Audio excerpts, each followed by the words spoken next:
அதாவது தமிழ்நாட்டின் நிலவரம், அதிமுகவில் இருக்கிறவங்க, தெரிந்தவர்கள், பொதுமக்கள் எல்லாருமே கட்சி ஒன்றாக இணைந்தால்தான் புரட்சித் தலைவர் ஆட்சியை, புரட்சித் தலைவி ஆட்சியை கொண்டு வர முடியும்.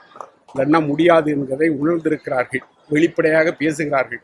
நம்ம தனியாக ட்ரெயினில் போனாலும் சரி, எங்கே ஹோட்டலில் பார்த்தாலும் சரி, எல்லாம் ஒன்றிணைங்கன்னு சொல்கிறாங்க. அந்த துணை தொண்டர்களுடைய எண்ணத்தை அண்ணன் செங்கோட்டையன் அவர்கள் இன்றைக்கு வெளிப்படுத்தி இருக்கிறார். அது வரவேற்கத்தக்கது. ஏனென்றால் புரட்சித் தலைவர், புரட்சித் தலைவி ரெண்டு பேருடைய நல்ல மதிப்பை பெற்றவர். 77 தொடர்ந்து சட்டமன்ற உறுப்பினர் ஒரு முறை தவிர. இப்படி இந்த கட்சி ஒன்றாக இருக்க வேண்டும் என்ற ஒரு நல்ல மனதுடன், எந்த எதிர்பார்ப்பும் இல்லாமல் சொன்னதை நான் மனப்பூர்வமாக வரவேற்கிறேன். அதாவது ஒன்றிணைப்பு குழுன்னு எனக்கே இன்னைக்குதான் அவர் பேட்டி கொடுக்கறது தெரியுது. எங்கள்கிட்ட எல்லாம் தொடர்புல இல்லை. அவர் இப்ப இருக்கிறது எடப்பாடி தலைமையில் உள்ள அதிமுக. அவருக்கு அங்கே ஆதரவு அதிகமாக இருக்கிறது என்பது தெளிவாகிறது. இன்றைக்கு பண்ணாரி எம்எல்ஏ கூட வந்திருக்கிறாங்க. முன்னாள் நாடாளுமன்ற சத்யபாமா பக்கத்தில் இருக்கிறாங்க. இன்னும் போக போக அவருடைய எண்ணம் எல்லா தொண்டர்களும் விரும்புறாங்க. நிச்சயமாக எல்லோரும் இதை வரவேற்பார்.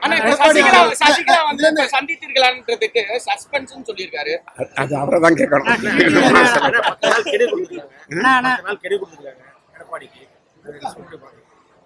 10 நாள் கெடு கொடுத்திருக்கிறார். இல்லை என்றால் இணைப்பதற்கான வேண்டிய முயற்சியை மேற்கொள்வேன் என்பதுதான் அதனுடைய அர்த்தம்.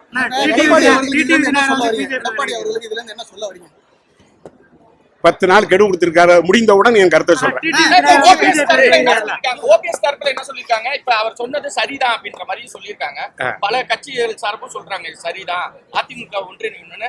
அதை பத்தி என்ன நினைக்கிறீங்க? அதான் சொல்றேன், பொதுமக்கள் எல்லாரும், கட்சி சார்பு இல்லாதவர்கள் எல்லாருமே ஒன்று இணையணும்னு விரும்புறாங்க. ஏன்னா அதிமுக மீது இன்றைக்கும் தமிழ்நாட்டு மக்கள் அவ்வளவு பாசம் வைத்திருக்கிறார்கள். அதை இணைப்பதற்கு தடையாக இருப்பவர்கள் மீது கோபமாகவும் இருக்கிறார்கள். முக்கியமான ஆட்கள் வெளில இருக்காங்க, அவங்க வரணும்னு சொல்றாங்க. யாரை இணைக்கணும்னு அவர் எண்ணிருக்காருன்னு நினைக்கிறீங்க சார்? அதாவது இது சரியான கேள்வி அல்ல. எல்லோரையும் இணைக்க வேண்டும் என்பதுதான். எல்லோரும் இணைய வேண்டும், அவ்வளவு சொல்லிட்டேன். அதுக்கு மேல